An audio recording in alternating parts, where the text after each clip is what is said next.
So recently, I've been doing a study on Pixar, and in my study, I've been studying the 22 picture rules. Now, if you're not familiar with the 22 picture rules, which you're probably not, but it's a set of 22 rules that Pixar created that will help you write a movie.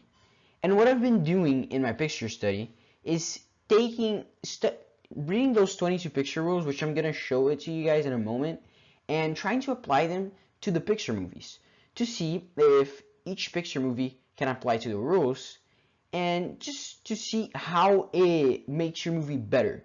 And I wanted to share with you guys and show you guys how it works. So just so you guys can also learn in case you're interested in one day making a movie. So yeah, let's begin and I'll show you guys what I've come up with up to now. But before I begin telling you guys what I wrote, just know that for this part, we're only going to be doing rule number 1. But I'm going to show you guys all the rules. Now feel free to take a picture of them so you can know them for future videos. But also in each of the videos, if it's rule number 15, I'll show you what rule number 15 is, just so you can have context. But I'll also show all of them and I'll tell you guys some of the ones that are my favorite and that I really liked. So, Pixar's 22 rules of storytelling. So here in the first slide we have 11 rules. Now, I'm going to read you guys some rules that I really like, but you can read the rest of them. Just pause the video and you can be free to read.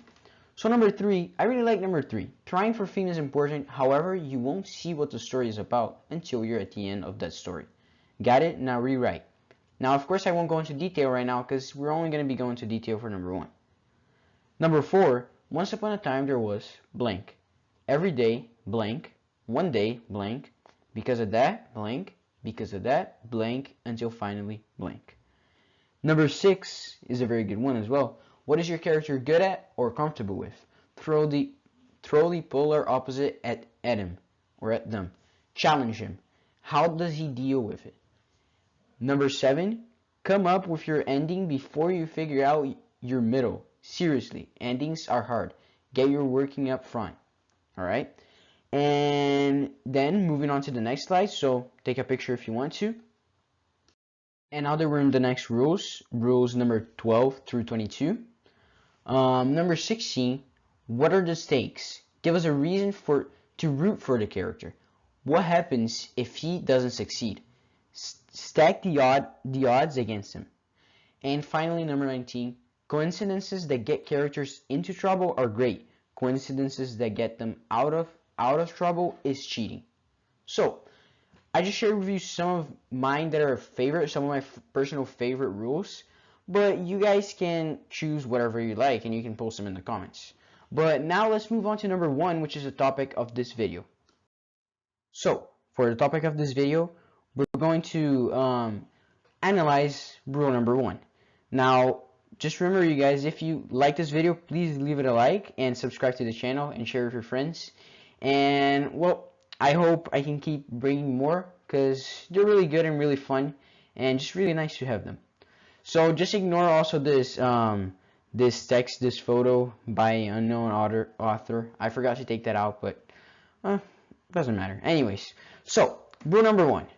What is rule number 1? Rule number 1 is admire characters for attempting more than what their successes have been. So I wrote some examples, and you're usually gonna, even if a character does not succeed, or he can succeed in the movie, but if he never succeeded before, you are still gonna admire him, not because he didn't succeed, but because he tried his best at succeeding. So, first example that I wrote is A Bug's Life. So in A Bug's Life, Flick's constantly attempting to help his colony, even though he never succeeded before. So, at the start of the movie, we can see that he makes a bunch of cool and useful inventions, but no one gives him attention. So he's always making inventions that could just make the collecting of the food much better and much faster. But he never succeeds because his colony doesn't want to use his new inventions. They don't want to listen to him. So even though he's always failing, he's constantly attempting to make a difference and to help the colony. So you admire Flick not for him succeeding because he didn't succeed, but you admire him for him constantly trying to do something better. And the next example that I got is in Monsters University. Now this one is one of the easiest ones to recognize, which is Mike Wazowski's dream, as we see in the start, is to become a scarer. And they even like kind of hinted at Monsters Inc. because he wanted to be a scarer. But so he studied very hard to achieve his dream, but in the end he does not become one because Mike Wazowski wasn't scary, right? So even though he did not be and ended up not becoming a scarer. So in A Bug's Life, at the end, Flick succeeds, but Mike Wazowski does not succeed in his dream. He still succeeds in making great friends and making the best friend of his life, Sullivan, but he did not succeed in his dream. But you appreciate him because he tried a lot. He tried very hard, even though he failed. So those are the two examples that I could come up with. So if you know any other examples, just share it out in the comments. So yeah guys, that's going to be the video for today. I hope you guys liked it. I know I haven't posted in a while. Well, pretty long time, like a year or something. But I hope you guys liked it.